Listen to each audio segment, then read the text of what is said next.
se encuentra Rafael Eduardo Micheletti. Muchas gracias por venir. No, gracias a ustedes. Prometo que es la última, porque ayer con algunos nos vimos también. Bueno, gracias por este espacio. Participé en la presentación de 3 proyectos, por eso volví a venir hoy. 2 como miembro de la Asociación Civil Docentes por la Educación y 1 a título personal como simple ciudadano. Este último trata sobre calidad democrática y calidad institucional, que es en el que me voy a focalizar en esta ocasión, ya que tiene más que ver, me parece, con el objeto de la comisión. En el proyecto se establecen los párrafos, cómo se proponen. Algunos son modificaciones de párrafos existentes, otros son párrafos que hay que agregar al artículo. Y después, debajo de cada párrafo, está la fundamentación que voy a tratar de explicar a continuación. La calidad democrática tiene que ver con distribuir el poder. Yo creo que ese es uno de los objetivos que deberían tener presentes, una de las prioridades, ustedes como convencionales constituyentes. Cómo distribuir el poder y cómo hacerlo de una manera sostenible e ingeniosa, que no lleve a la parálisis, pero que genere una democracia de alta calidad, una democracia consensual, como las democracias más exitosas y sólidas que hay en el planeta. Un Estado con el poder más distribuido es un Estado más influenciado por los ciudadanos, más representativo, más fuerte y más eficiente. Y presentamos en el proyecto varias propuestas en ese sentido. Por un lado, dotar de autonomía, estabilidad, legitimidad y profesionalismo a las instituciones claves y estratégicas, que se puede lograr de manera muy simple. Por un lado, con una mayoría, esto lo mencioné ayer, con una mayoría calificada del 60%, por ejemplo, para designar y remover a la autoridad máxima de esa institución. Y por otro lado, exigiendo formación y experiencia a la persona que sea designada al frente de esa institución. Esto se inspira en la Constitución Nacional, que exige 2/3 del Senado para designar a los miembros de la Corte Suprema.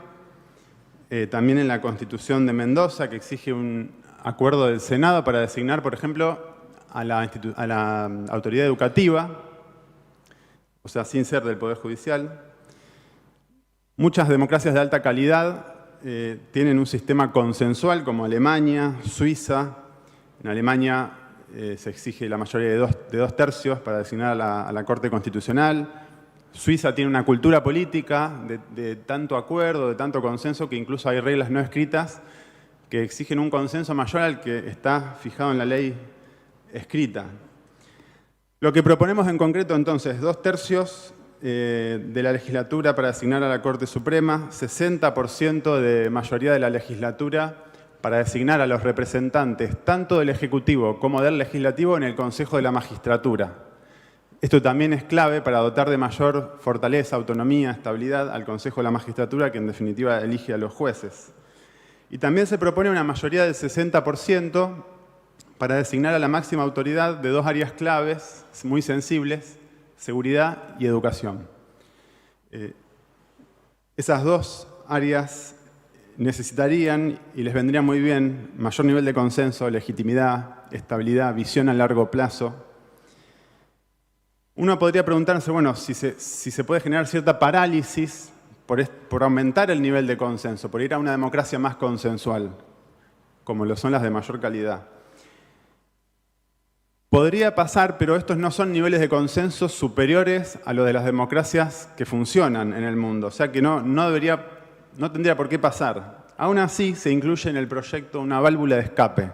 ¿Qué quiere decir una válvula de escape? Una manera de destrabar cuando se traba la negociación. Si en un periodo razonable no se designa la autoridad, la Corte Suprema, por mayoría, o sea, otro poder, que no son los que están negociando y generando el acuerdo, otro poder, la Corte Suprema, con una mayoría del 60% de sus miembros, puede hacer una designación provisoria.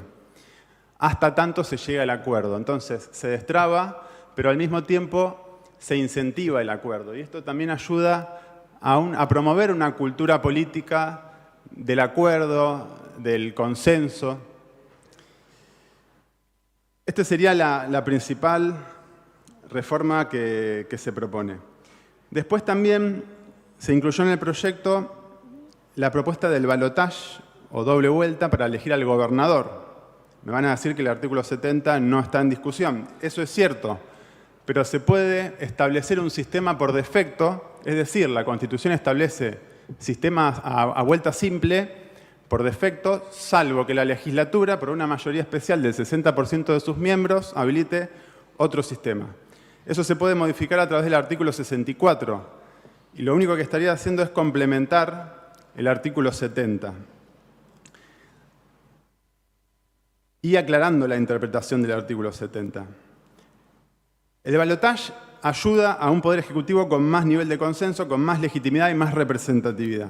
Entonces, no hacer una constitución tan rígida, abrir la puerta a que la legislatura pueda, con mayoría de 60%, habilitar el balotaje sin contrariar lo que dice el artículo 70, que es elección a simple vuelta.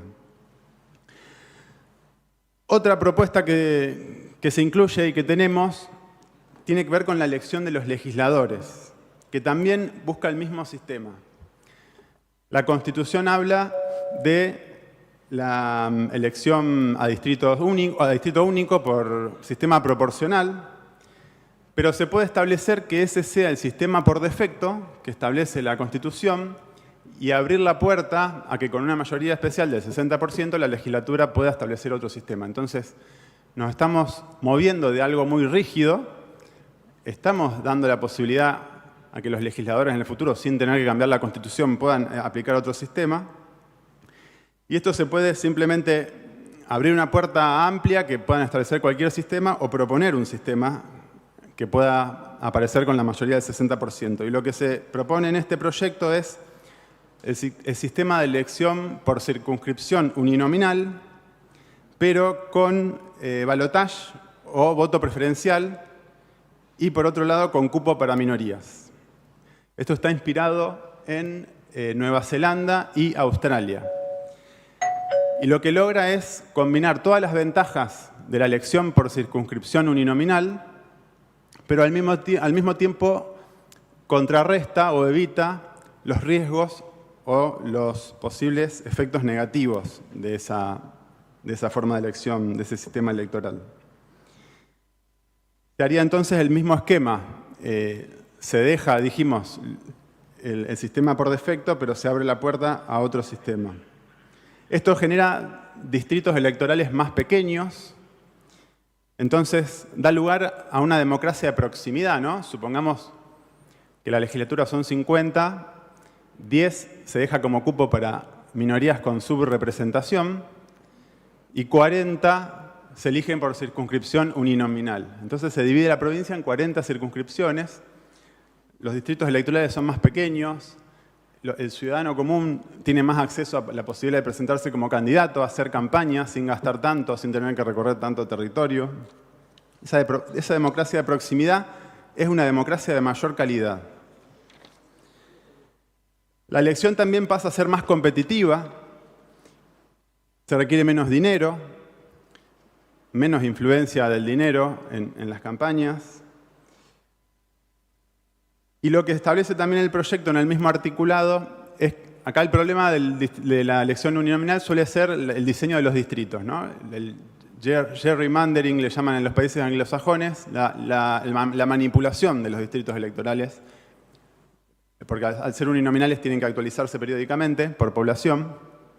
Pero el proyecto deja esto a manos de la Corte Suprema, con lo cual se evita esa posible politización o partidización del diseño de los distritos electorales. Eso es importante, que una autoridad independiente, que a su vez, si se cumple con todo el proyecto, va a estar elegida por 2/3 de la legislatura, sea la encargada de actualizar y diseñar los distritos electorales. Hasta ahí el sistema como es en Nueva Zelanda. En Nueva Zelanda eligen por circunscripción uninominal, pero se deja el 10% de las bancas por si un partido que tiene su voto distribuido, quizá tuvo el 5% de los votos, pero no ganó en ninguna circunscripción, queda fuera, bueno, entonces se le distribuyen a los candidatos más votados de ese partido hasta equiparar y compensar la subrepresentación. Ese es el mecanismo que se usó en Nueva Zelanda. En Australia hay otro mecanismo que es la elección preferencial que tiene el mismo efecto que el balotage, que se aplica en Francia, en la elección legislativa de Francia. Entonces, la circunscripción uninominal pasa a exigir un 50% de mayoría para poder ganarla. Entonces, se evita que gane con pocos votos, como pasa muchas veces en las circunscripciones uninominales tradicionales. El voto preferencial implica elegir un orden de preferencia. Si ningún candidato con la primera preferencia llega al 50%, se cuentan las segundas preferencias. Si tampoco llega nadie al 50%, se cuenta la tercera y así sucesivamente. Es como un balotage, pero con una sola concurrencia a las urnas, pero también se puede aplicar al balotage tradicional como en Francia. Por último, para no excederme, la autonomía municipal plantea el proyecto que se exijan esta democracia consensual, puedan los municipios aprobar su carta orgánica, pero con el requisito, estos mismos principios generales de democracia consensual y de alta calidad. Simplemente eso, voy a terminar acá para no excederme. Muchísimas gracias por este espacio y espero que se inspiren y que puedan darnos una democracia de calidad, que eso es el principal factor de desarrollo según todos los datos y todas las estadísticas. Muchas gracias. Muchas gracias, Rafael. Gracias por participar.